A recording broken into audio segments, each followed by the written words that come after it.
we're coming back to offensive Outrance. Not a whole hell of a lot left. 3 more cycles, 9 turns, whatever. There was stacks and stacks of allied forces that were in the reinforcement chart. They weren't really that big a deal. So I'm getting one good British division under its own corps command. It's not like I have a lot of unassociated British units. Those that are Cav, and they can't be pulled in. So that's kind of a bone in a way. It's like just this loose unit on its own. I'm hoping some more things come in, but it looks like that's another core train coming in, and I have too much command for the units that I have in play as it stands. Not that it's that big a deal. You're not going to see a counteroffensive, I think, anywhere of any size. And I can always, because the attachment rules are not absolutely rigid, I have some capability to create a unit if I want to. They can fight and attack, but so I could shift that division into a different corps.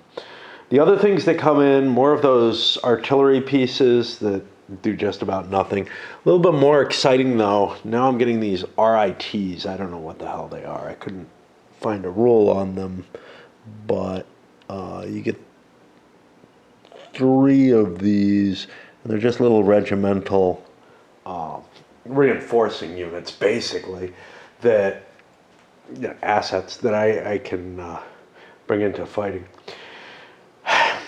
Having a really hard time trying to get started here.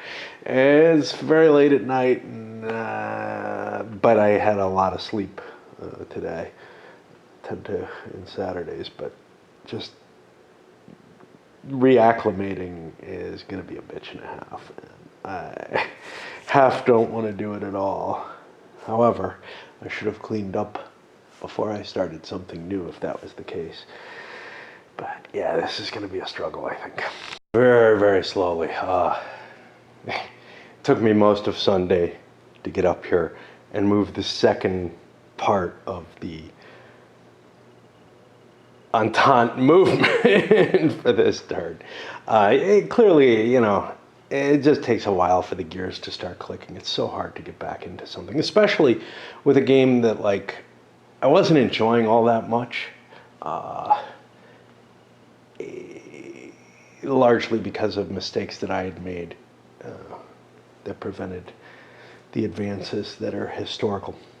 So, for the most part, the French are just solidifying their position, digging in where they can, and that feels pretty good.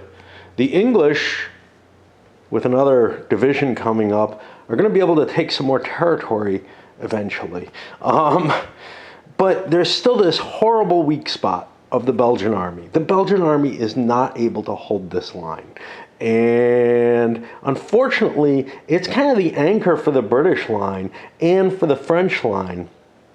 And I'm worried I'll have to fall back to where things end up anyway, around the Somme, and end up with kind of, maybe not at the end of Schlieffen. I don't recall.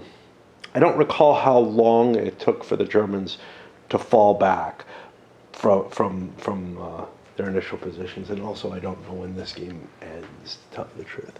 This game ends in November, so I think this game ends kind of around the high water point. Clearly, I'm not as close to Paris as I should be, and a lot of other things.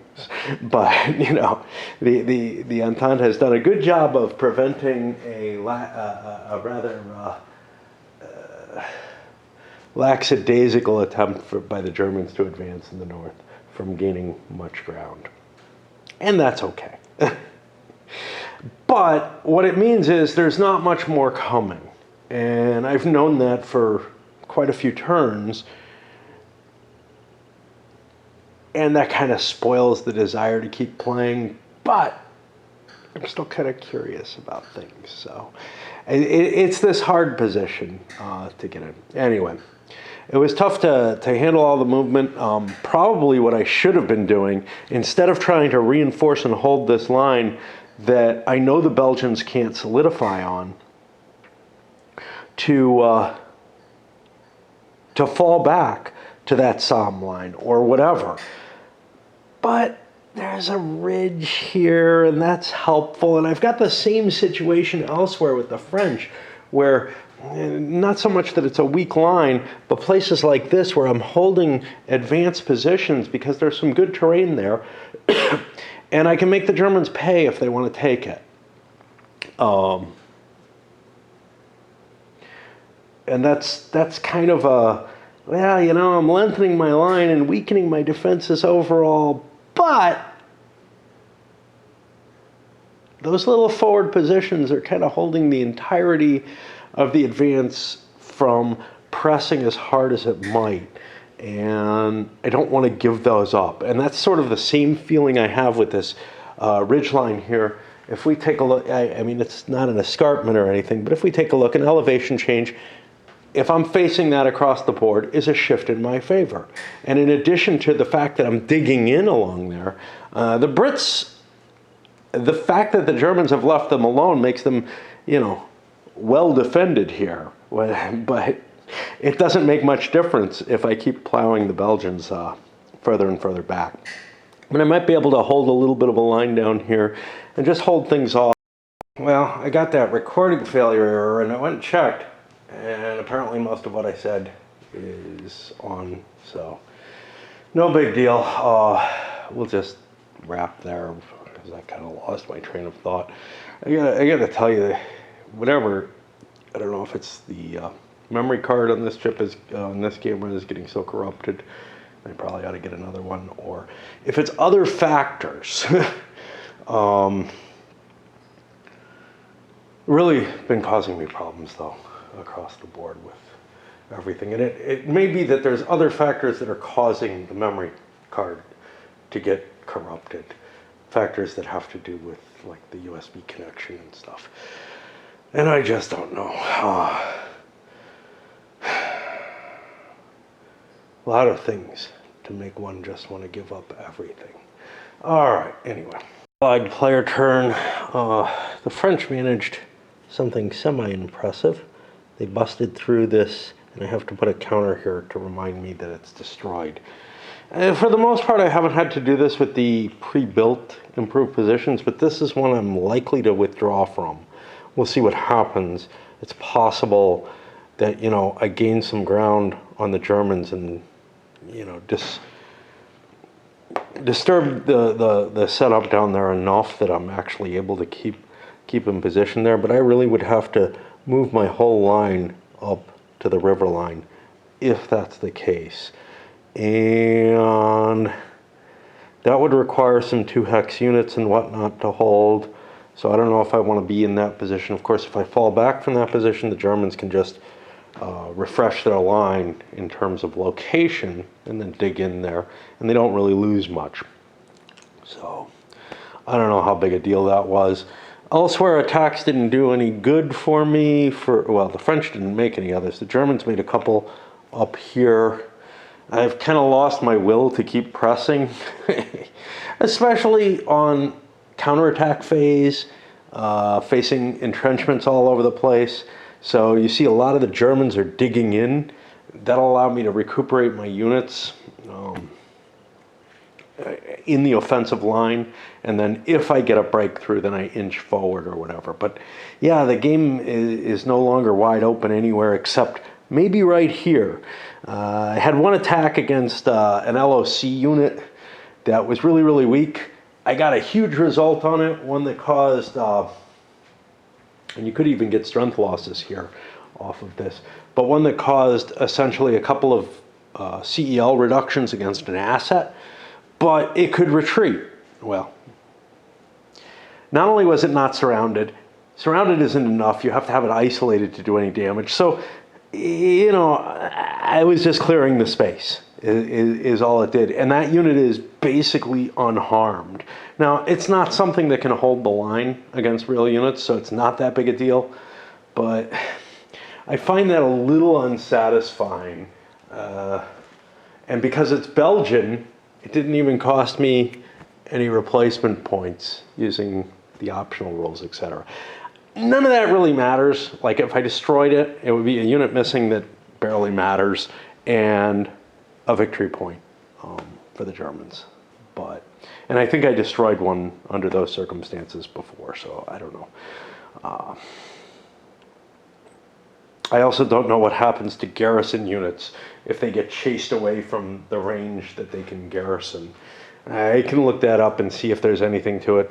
Maubeuge has such a situation. I think that will destroy it and cause some victory point loss or change. But yeah, for the most part, I just find it very unsatisfying to not be able to kill anything, you know, not be able to get any of the pieces off the board, and to have absolutely no effect except a retreat be even possible feels really, really disturbing. Not so much in this game where there's big units able to fight everywhere. On the Serbian game, it was the same situation, and I did not play it that way, but the way I read the rules for that, unless I'm mistaken, have I checked this before? I don't know. Maybe.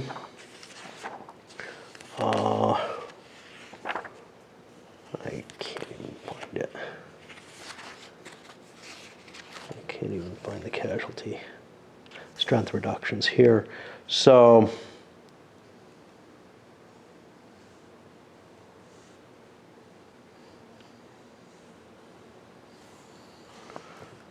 when side mistake in SR, the unit suffers a formation that has not reached the maximum number.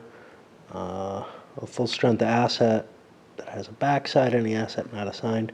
If no units, so infantry units get further SRs. If the units in a stack are already on the backside or have no backside, or are infantry or division side with a -4, a strength reduction is just a replacement. Yeah, there's basically no way to destroy even small units just by force of combat. The only way you can get them is through isolation. Now, it may not matter that much because you're retreating the unit and whatnot, but something in me just feels like, man, the forces that were facing that line of communication unit were enough that it should not have been able to exist. I don't know. The German side of the turn, I noticed something that had not caught my eye before. One of these charts, movement point summary chart, and I don't pay a hell of a lot of attention to these. First of all, different sized units pay different movement points to entrain and detrain. These things are vaguely familiar, but then I dropped them out of my mind. I've been paying the full 9 points for everything. I don't know how big a difference that is. There may have been a couple of smaller units that got railed around that I did that. I was aware of this being different. This is interesting too. Just making sure I haven't been cheating. But anyway, outside of that, the movement point summary has something that I hadn't known about and had just totally internalized at this +6 movement point cost. If you're moving to a hex occupied by a friendly formation or fortress, it's only 4. And quite often, I've got situations where, you know, you're sitting on the line, and maybe you want to reinforce with something next to it. That essentially was not plausible. Paying 8 movement points means you've got like a +3 on the morale check. Doesn't seem really worth it. Usually the costs of holding the hex are not worth making that kind of reinforcement check. But if it's only +4 there, that gets you 6 movement points total to move into from one zone of control into another zone of control to defend a hex that's being prepared attacked. Well, that's a little different. Then you're only a +1 on the chart.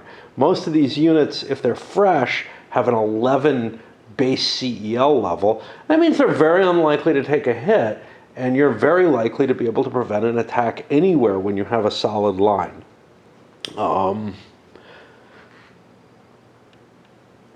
That may be sort of the last straw to continuing, because it means that attacks all along here, any kind of coordination and consolidation of forces to try to hit one hex into another, well, that prepared attack that you declare is invariably going to be able to be struck. And there's just not the numerical strength of units to be able to take advantage of the fact that, oh, but now they've weakened this hex so much, that I can launch a non-prepared attack into that hex, or to launch enough prepared attacks to pin the enemy down so that they really can't protect it. So it really makes it clear. Granted, we're talking about a hex or two gained at most, probably, not even per turn. Maybe per 3-turn period, a couple of hexes might be gained. So I don't know how big a difference it makes to what we're talking about here. What we are talking about, though, is that the attacker is just not going to be willing to try anymore. And so the only place where attacks are viable is where the enemy is unable to defend, and that's... I'm not going to be able to do the attritional attacks because they're just not, And they had seemed a little too effective, to tell you the truth. There were a lot of cases where I felt like, oh, well, the attacker has a slight advantage by doing a prepared attack against a slightly weaker part of the line. The defender can't reinforce unless they've got reserves in the back end. And then those, the attacker can look for locations where there are no reserves and move into that position if they're not already engaged with the enemy. If they're already engaged, then they're paying too much to do the prepared attack. Do a prepared attack and have a moderate chance of gaining a hex. And at the very least, the trade-offs are generally in their favor because they'll be on a fairly good odds table over here. You'll probably be over around 3-1 using the prepared attack. Maybe 2-1 now that everybody's entrenched. And then you have the artillery table, which generally favors the attacker. The reason being the attacker has, at least the way I read it, the attacker is going to be attacking with at least 3 divisions between a couple of hexes. And so the worst they're going to be faced with is an additional +1 to the table, to the results of the table for their CEL check. And they're going to be facing at most 2 enemy divisions, well, 2 to 2.5, 2.25. But it's the 2 and 3/4 table, which will get you a +2 if you have any reasonable amount of artillery on your offensive. So, yeah, slight advantage there, slight advantage on the table.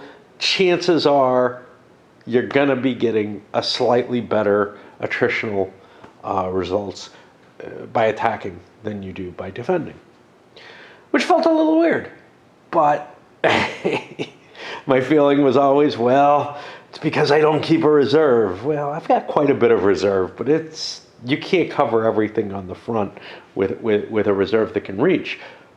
But now I can shift units in the same sector into that hex at only a slight chance of a forced march penalty. And that seems worth it. With a lot of what I said is that that kind of reinforcing type situation doesn't work if the defender only has 1 unit per hex. It works okay early on, but once you start getting entrenchments in place, you can't abandon the entrenchments. You could like create a double hex unit and move part of the unit in and stuff like that.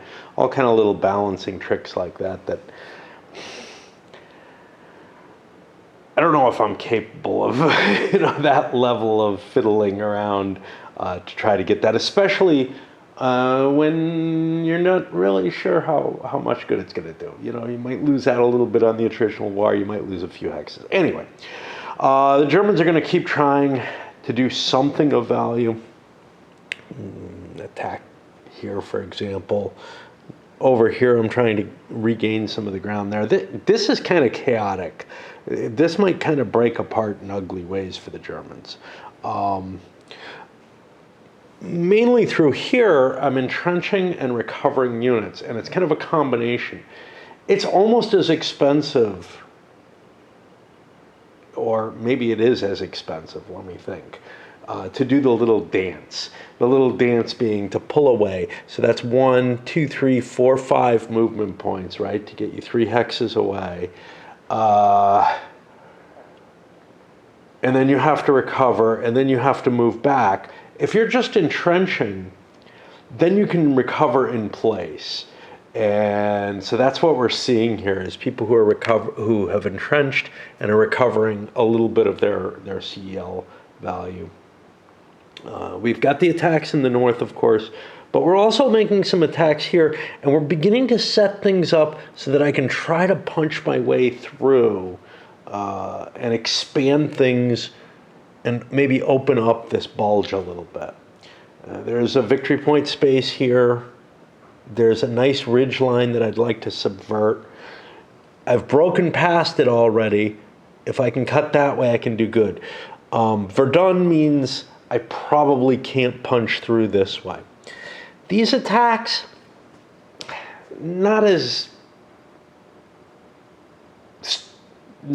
important in terms of the overall operation.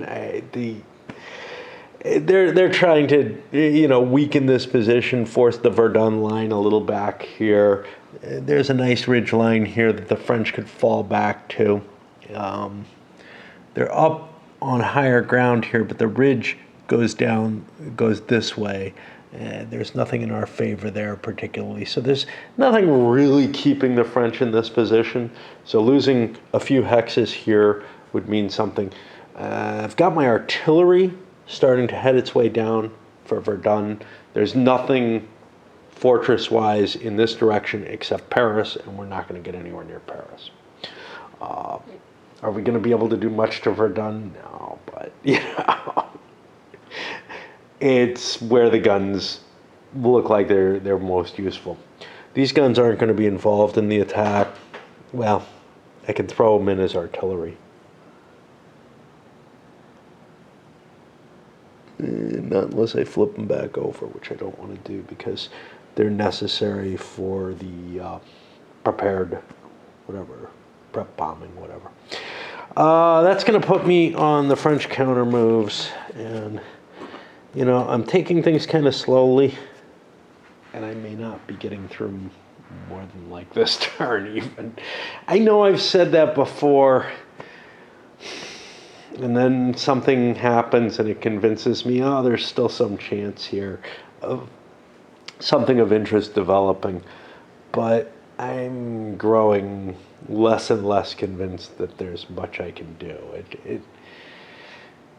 The entrenchment rules and then this reinforcement thing, they're beginning to convince me that I've hit that stalemate line. Right, so the Germans made a couple of successful attacks, actually. One against the Belgians up here. The other one, not so great. I mean, not terrible. Basically, the stuff they're doing in the north is fine, but they're not gaining a whole hell of a lot. This unit was combat ineffective and got pushed back. No shit. This is the problem with the Belgians. They're so beaten up that they can't really hold the line. But the one unit that could was one of the ones holding the line near the Brits. Which is why I'm saying I probably should be falling back, if not all the way to the Somme, at least to this river line here.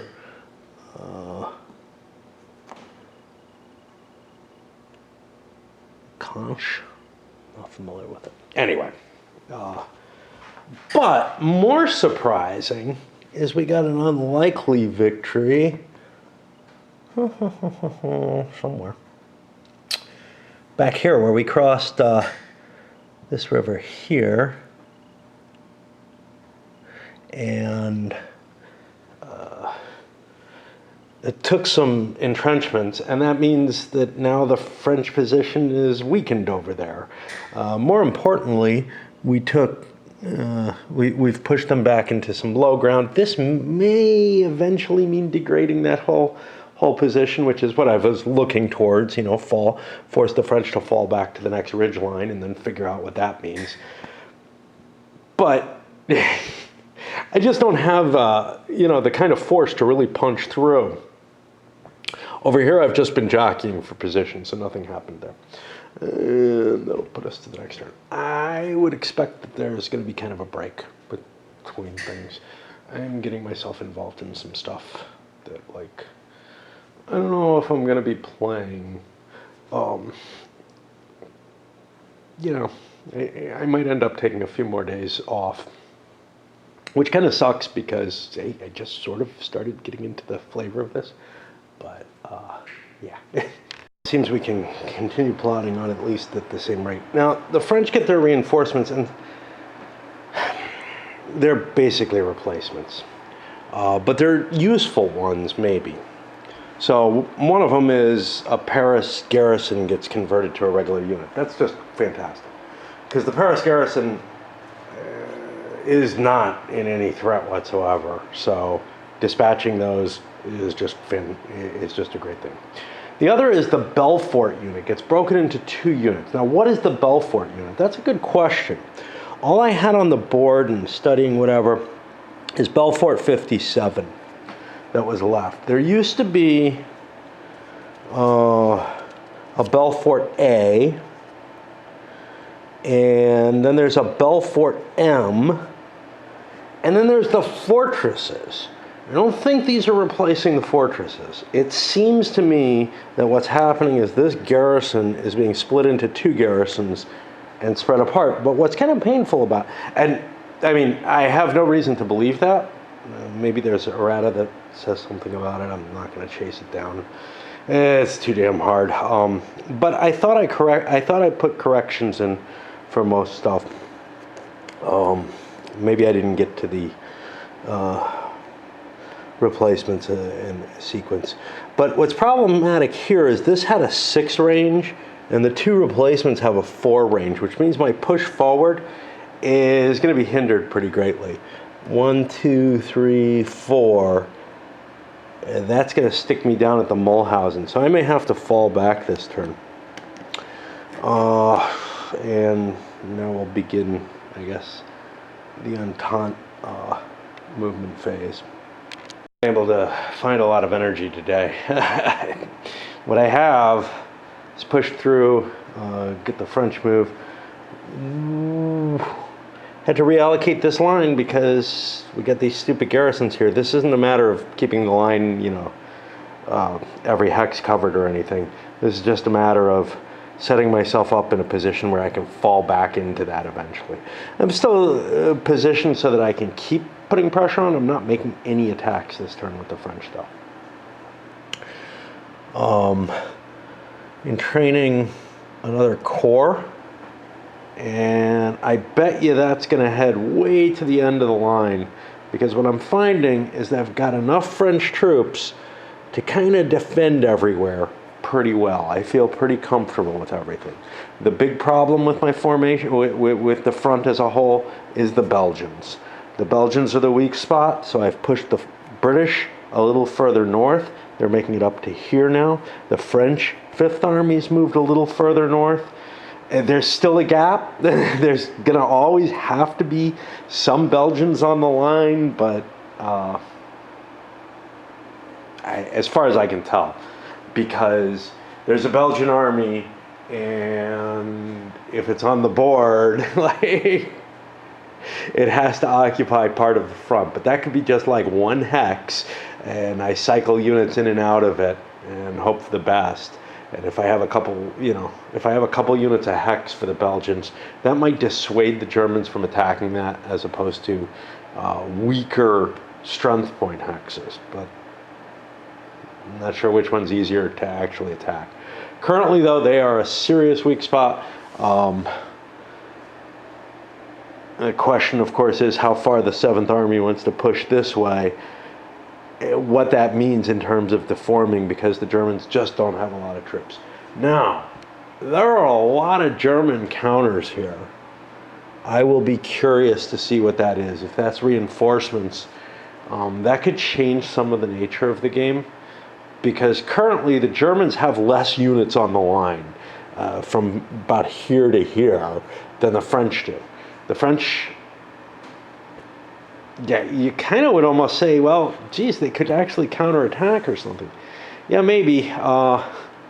It doesn't feel like it's terribly in their interest, though. There's a victory hex here that's kind of in challenge, one here.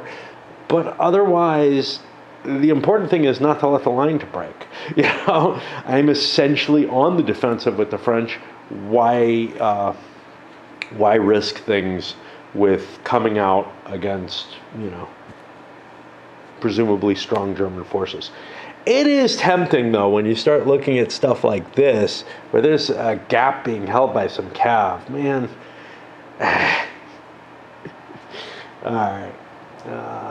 We're essentially at a part of the game where nothing's happening. The Germans launched one little attack against the Belgians up here. Did some CEL damage. That's it. That is it.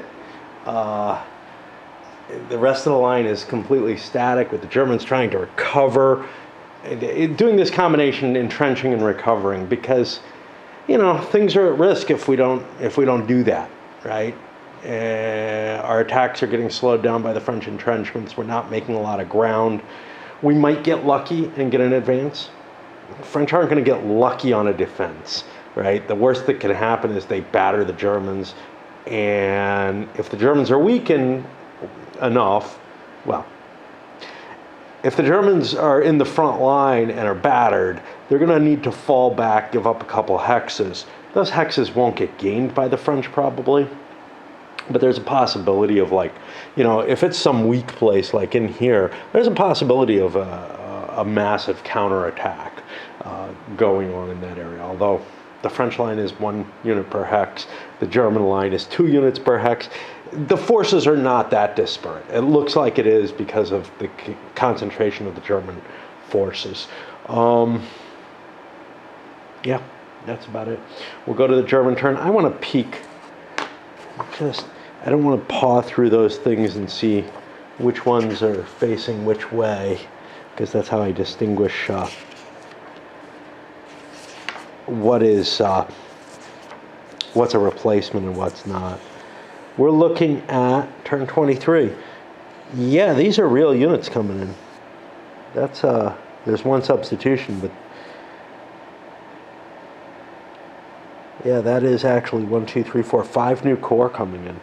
So that may be some extra blood into it. I was kind of thinking, if those are all replacements, I should just hang my hat, because there's no other turn where Germans are getting a bunch of stuff, and we know what's going to happen. The main thing that's been keeping me from stopping anyway is I'm reading a book and doing some other things, and don't have something ready to throw up right away and start playing. And, if I have to learn something or play something really light, I might as well just keep going with this. Reinforcements, and it's 1, 2, 3, 4, 5 corps, 10 divisions are Y. The rail chart for this interphase takes the Germans down to just 1 rail point. The next couple are also lower, though, and I don't know what's up with that. These things, the 3 rail hubs that are bottlenecks, those are each increased from now on. They're no longer 3.5. I guess they're 7. If I read it right, I'll check back to make sure. They increased by 3.5, and I think they were at 3.5 before. That's the part I don't know, is where they had 3.5 before. There's no way to mark that, so I don't know what to do about that. I could use other markers, obviously, so it's just the marker itself doesn't cover it. But that means, as with the rest of the game, there really aren't enough rail points to be sending stuff through these chokeholds in quantities that has much effect that I've seen in my play. These core are all reserve core. They have a CEL of 10, which is kind of shitty. They're okay units, moderate artillery, etc. I don't think there are many units with a 10, many core units with a 10 CEL on the German side. No, the core are all CEL 11. There's Landwehr stuff that go down to even 9, but that means these are less effective forces. So you might not want to spearhead your army with it, but here's the problem. There's not a whole hell of a lot of time. So I could use these to reinforce and replace and ship another core someplace I really need a core, or I can just throw these things in and say, you know what, they're probably good enough. And I think I'm going to go with the latter, because I need to get more troops into play.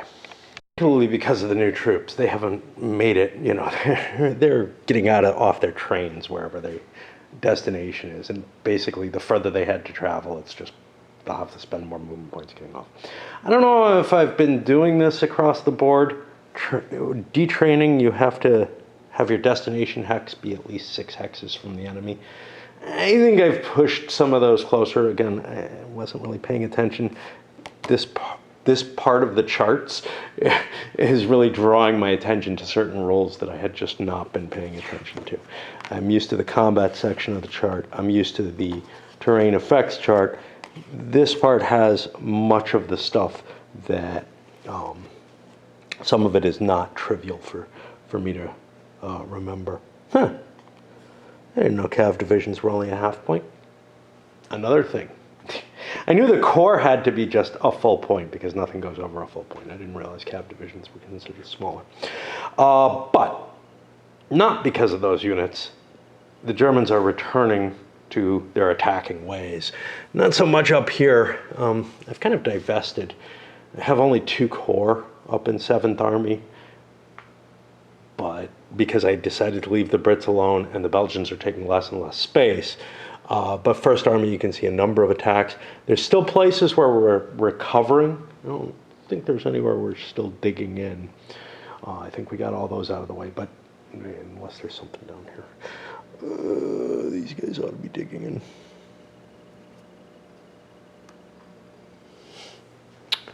How about that? Forgot about them entirely.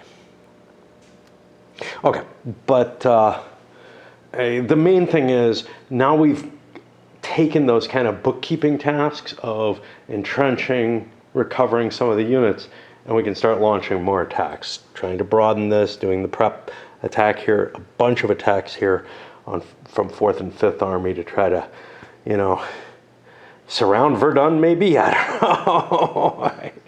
I really don't know, but to try to collapse things here, we were getting some strength there. 3rd Army is still frozen. They had recoveries to do, and it won't be until the next German player turn that they'll probably attack.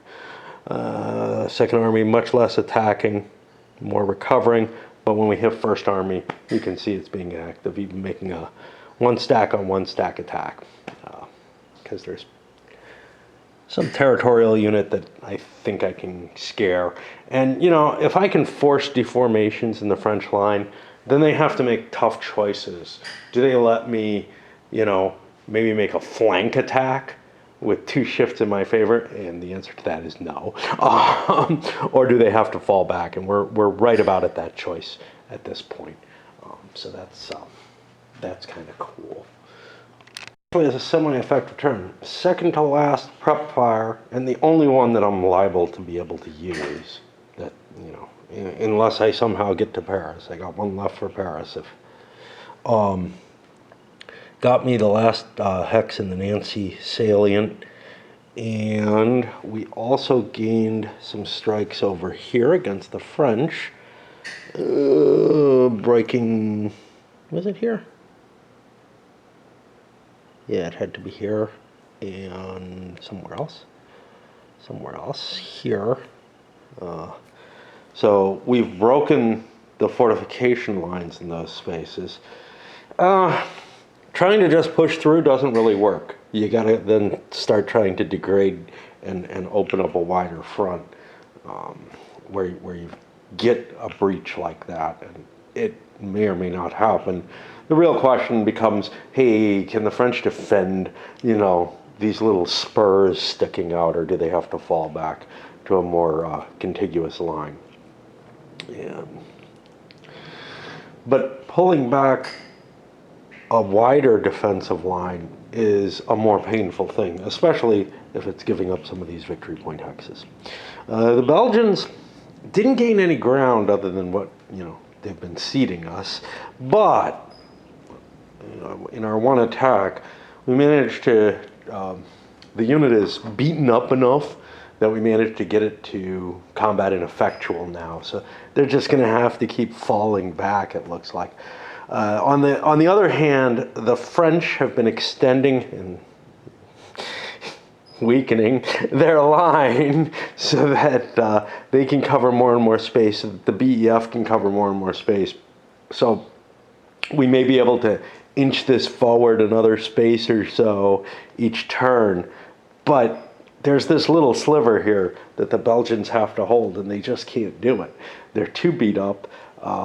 At least we held the territory, which means 1, 2, 3, 4, 5. We're far enough away that our disordered units can recover.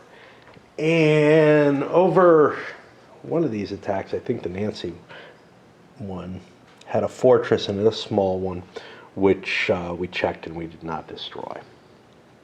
And I guess that's it.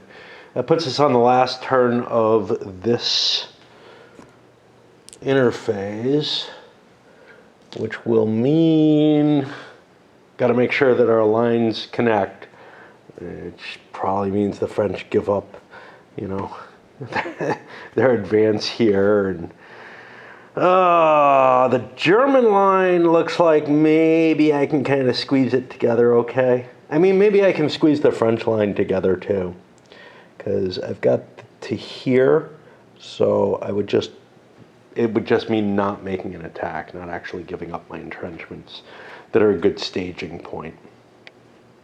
But yeah, every however many days, there's like that special day where you can't have any attacks because you got to, at least in the southern area, because you got to maintain your lines.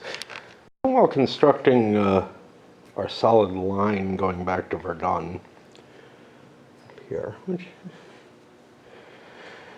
I've pulled back from the river completely and have positioned my, you can see, spread this unit out a little bit. I can give up ground there if I need to. You know, if the Germans figure out some way to cross such a major river. I don't need such a big unit there, so splitting it seems reasonable. And I managed to keep my main attack force able to launch another prepared assault on the main German position.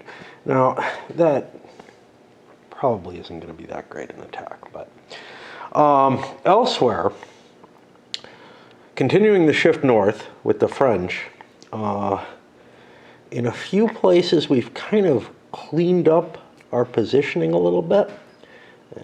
So here we actually advanced forward a tiny bit and started entrenching forward, covering the old trenches. If we're attacked, we can either abandon those trenches or stand in them as a backup. Either way works, you know. But I don't know, this doesn't really shorten our line at all, but it gives us a hex and whatever. If the Germans are going to let us inch forward without making us pay for, let's do it, right? But here, we're falling back. And this has a problem. I can't move this out of here. That's at maximum range, 1, 2, 3, from the location that it's a garrison for. And therefore, I'm kind of stuck leaving that there. If, as likely, it gets retreated, because remember, things don't die, and it's only an asset, so, it'll cost me some replacement points over here if it gets hurt badly enough, which it probably will. But I got tons of them. And then it isn't completely free. It has to keep trying to get as close to this as it can, but it's at the owner's option to some extent. So, I can try to recover it as an asset. It can't recover CEL. It doesn't lose any, and I can move it forward and put it in the line to help defend, without worrying about the fact that it's an asset. It just has to stay in this general vicinity. It's not a free unit. But that's kind of nice. Actually, that replacement unit I had, now that I understand what the rule is, I probably shouldn't have pulled it back, or I could have pulled it back less and held this line instead, maybe. I don't know. I mean, I could have held this hex. That's actually about it, because the other units weren't allowed to push out, so it's really no big deal either way. We're also slowly, by pulling back here, that frees up a space actually. We got an extra unit for that, and that is going to be a unit that we can, pull the 5th Army even closer. We got a whole new corps that is detraining at this point. So I think we can actually probably hold a line cutting across to here pretty well. We may have to have a hex that has Belgians in it. Cheating a little bit here maybe, I'm not sure. This is my divide between the BEF and the Belgians, and the BEF is holding these 2 hexes on that side of the line, the Belgians on this side of the line. I think that's allowed. You're allowed bends, but not to allow for things like that, but this doesn't even require a bend, but still it feels like I'm kind of bending the purpose of the role, because what I've got is Belgian unit with a British unit sitting between them to hold the line. That doesn't feel right, but that's also not really the front yet. It might end up being the front.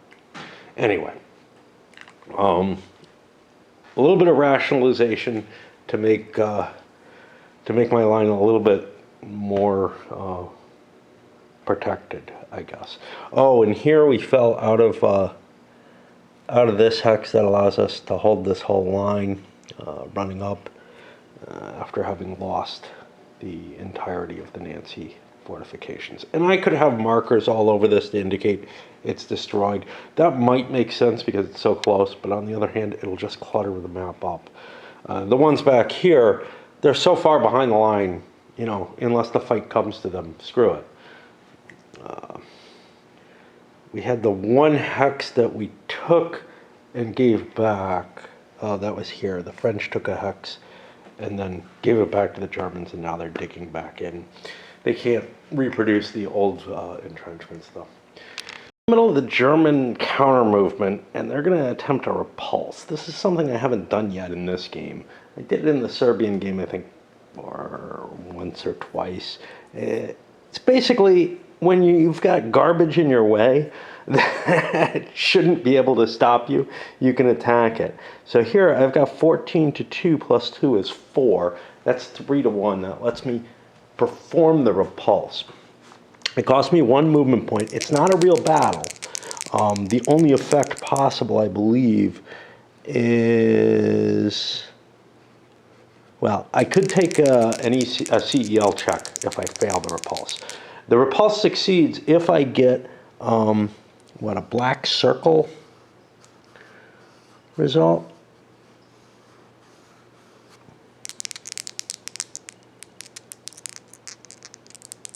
Yeah, which I wouldn't even be, I mean, this division trying to push aside one of these line of communication units is an iffy fight, to tell you the truth, because of the woods or whatever. If it weren't for the fact that these are Belgians and I've got a -4 to the white die roll for this. So I should be able to get up there, but there are still failures. Okay, so I did fail, which means I have to make a morale check or a CEL check. It doesn't really hurt though, because I'm not gonna fail. That's one repulse attempt. That took one movement point. Now I can try again, a second movement point. And if I fail, I can fight. Okay, that one failed too. I got a chance, nope. A third movement point, and at this point, I don't know. After this, I'm not gonna have the movement to move into the hex. A third movement point also fails. I make another CEL check.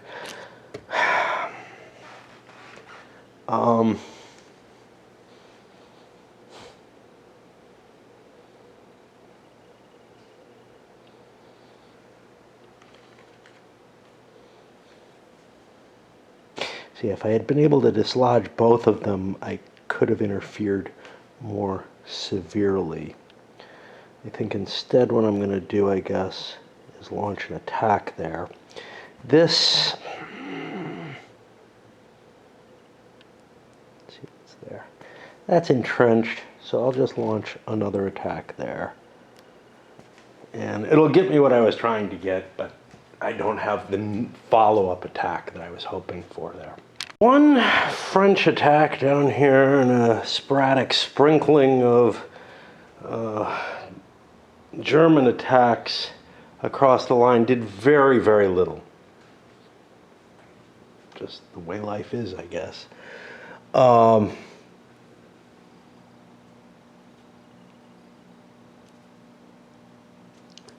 this back here.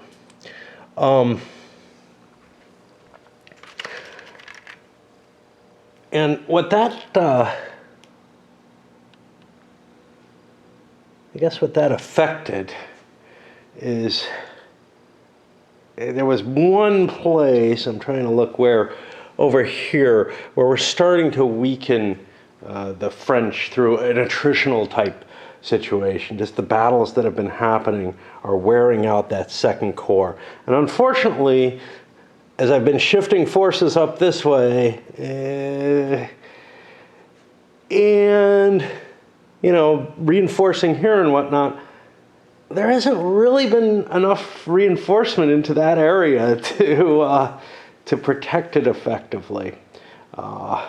So, you know, we may see that part of the line kind of crumble a little bit. On the other hand, I did not mark, and these are going to be hard to remember to do. I did not mark this. This is 4 were used here, and 1 was used. Third Army doesn't have a marker. Okay.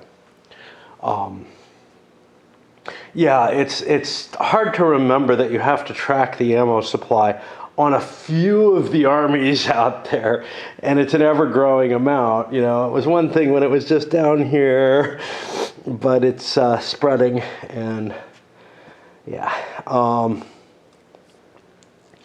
The attack on that Belgian unit, here's the problem with attacking these things and why I just wanted to push it. I ended up having to make a CEL check. I couldn't fail it, but that's okay. And this thing took a huge set of losses, okay? But none of them have a damn effect on it. Well, actually, I wasn't counting. I failed to count the losses. It should... No, because it's Belgian. That's why it doesn't have any effect. Right. So I took... trying to remember what it was... something like an E+3 with a retreat or something along those lines. I don't know. That looks like it should have gone 2. No, it was an E+1, which, you know, this thing does not have much morale. Whatever, I didn't even roll the dice because there's no reason. The E would have taken a replacement point. A morale failure would take a replacement point. Nothing will kill this thing, though. Nothing.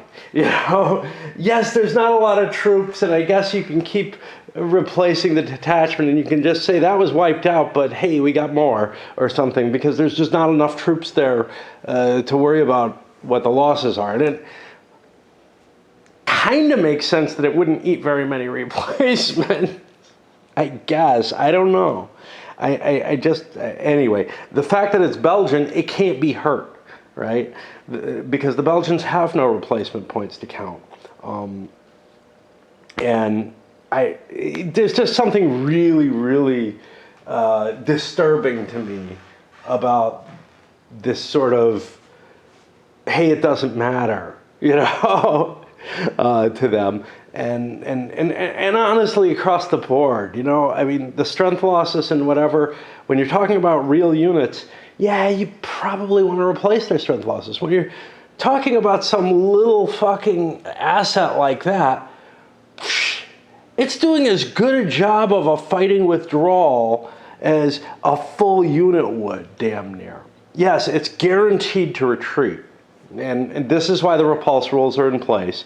And I got really unlucky not being able to repulse it on 2 shots, because conceivably I would have gained a couple of hexes on it between the results of a repulse and an attack.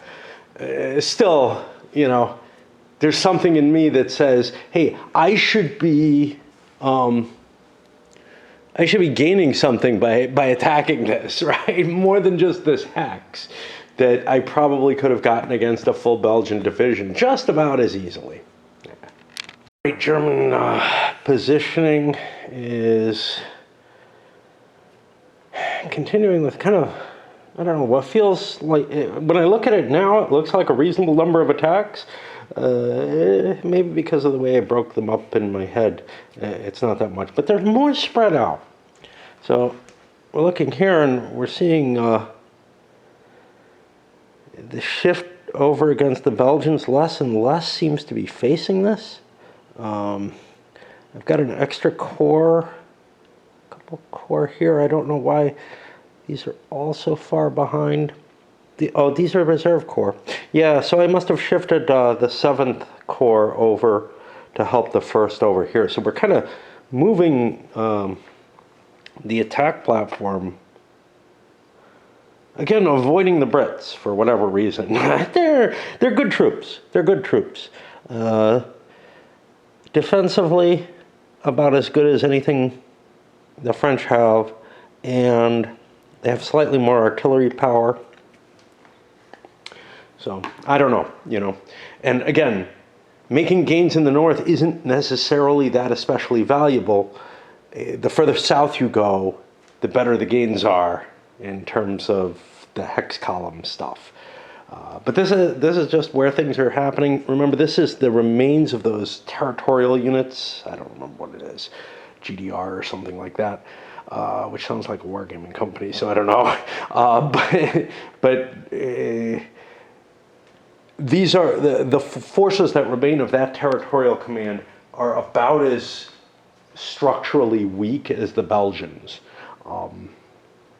So there's advantages to putting pressure on them, you know, in terms of gaining ground. And if they're the weak spot and the Belgians are covering less and less frontage, it doesn't make a whole hell of a lot of sense. I imagine we're going to start seeing attacks on the Brits if, you know, because I just don't have that many troops, although throwing 2 more corps up here will help, to cover trying to squeeze through this little tiny thing and then just, you know, cover against the Brits to make sure that they don't advance forward.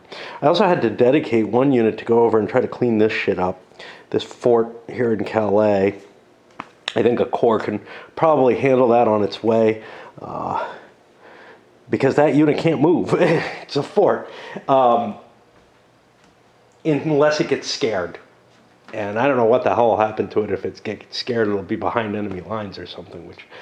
are you allowed to just pull up your fort and leave? I don't know.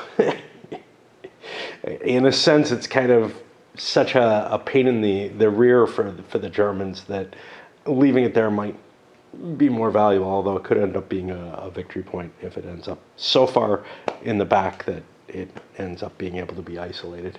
Okay. And the Germans showing that kind of steady success that they've been getting in a few places. A couple of breaks in the line up here.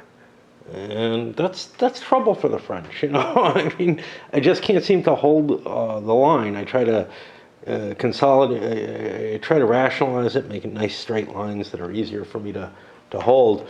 But then they start getting deformed, and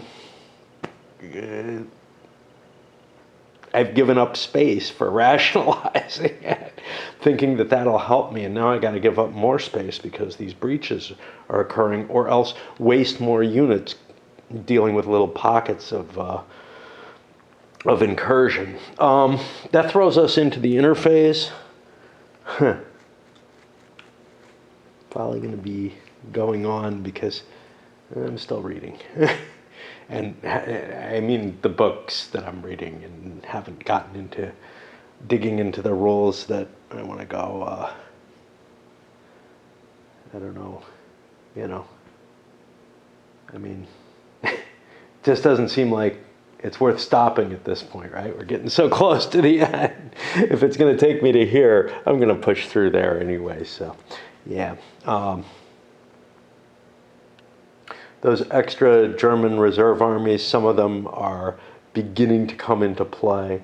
Others are just filling the line. I noticed something that I made a screw up. I had meant to move this cav forward. That would have been a victory point if I didn't. I did it. The French could have counterattacked it, but I'm just not in a position where I see that as particularly valuable to try to steal that victory point on the chance that I get a retreat result. The Belgians actually held pretty well, believe it or not. This is a kind of battered unit, not like these guys are, but it held the line. We pulled out of Boulogne, but Calais is still sitting here, and I gotta deal with that one way or another. One way or another. All right. Again, the French pretty much covered all their units. Refreshing them all size, you know, in terms of bringing them up to full strength, and still had a couple more points left. The Germans still falling well behind. I accidentally went up to about 11 and had to undo some of my picks, leaving Landwehr and stuff like that that's been damaged alone. We're still in a hole, you know, even though we're producing as many replacement points as the French are. And the early losses, and you know, again, my feeling is that the reason things didn't go very far is I didn't push hard enough here. Well, it might have gotten more losses if we were making a few more of those intense attacks early on, or had been intensifying attacks that we haven't been, to try to make up for that extra ground. Point wise, we got 3 points back for this. And I found something bad. 3 points because we have this little bulge somewhere here. That's what's getting us in the positive range. Ran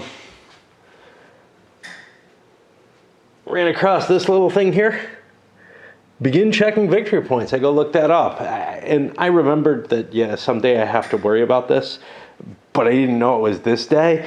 And I had completely lost my mind. That Marine division there, that thing has to be next to a coast during the interphase. Could I have managed that? I don't know. You know, I mean, what the hell would it have affected? Things would have been pushed differently. I'm going to position it up here with the hope that maybe I remember it when I come back. I'll put a little die on it. It's not like I can't get to the coast, but I wouldn't have been able to make as effective an attack against the Belgians. Not that it did anything. And who the hell knows, you know? We're probably not talking about much difference, though, because the way that the combat chart is set up, it's so varied and so gradual that, and that's kind of like the OCS combat chart, that one, you can't predict, you know, you couldn't just go back and see, hey, what would have happened? Because it might actually be to the Germans' advantage not to have had that unit. More likely, though, I mean, given that we didn't get the hex, we might get the hex if we had it and have worse CEL checks or something. But more to the point, it probably isn't going to be much. The only thing that's going to be much is that sort of random variance in there. I might have been attacking at 3-2 instead of 2-1 or something like that. I'll just leave it on the wash, not pay the 3 victory points, but leave what I got there. And that ends this video as we slide into, looks like there's a lot of allied stuff coming in. This is stuff that trickles in, though. This is my artillery, and then I don't know what the hell they are. They're regiments that, you know, that are small assets that allow me to, you know, put some reserve units in to throw some defenses into wherever the attack is placed. Not that big a deal. They're not big divisions coming in. It's not core like the Germans just got. This is just the recurring units coming through. Although I do see another English, these Indians, coming into play. And then, well, way down here, there's another part of the 4th Corps, but for 1 turn. I don't know how much good that's going to do. Alrighty, up it goes.